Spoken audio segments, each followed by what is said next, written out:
Select the molecule that best correlates to the following infrared spectrum. So we have an infrared spectrum and we have 4 different options. So let's go ahead and see if we can figure out what these peaks might be in the spectrum. So in the higher part of the spectrum, we always see bonds to hydrogen.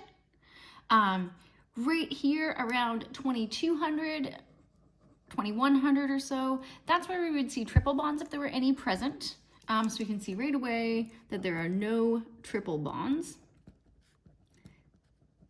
The absence of a peak can also give us some information, because with that we would definitely say, okay, we don't have that alkyne.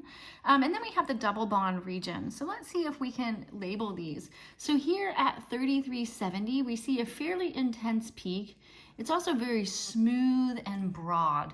This is very characteristic of the OH bond of an alcohol.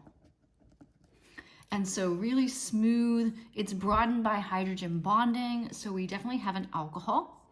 And then here still in the bonds to hydrogen region, centered around 3000, this is where we find some key bonds to carbon, so carbon-hydrogen stretches. So we typically divide right around 3000, and we can see we have that division here. We have peaks above 3000 and peaks below 3000.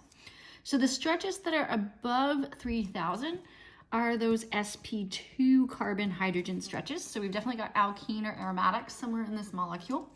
And below 3000, we have the sp3 carbon-hydrogen stretches. And then finally, this sharp peak here, rated about 1600-ish, that is an aromatic ring.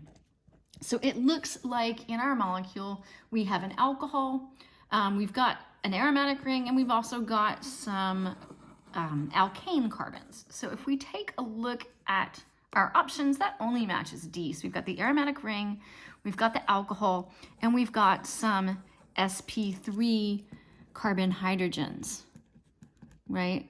So we've got those methyl groups. So D is what we are looking at here.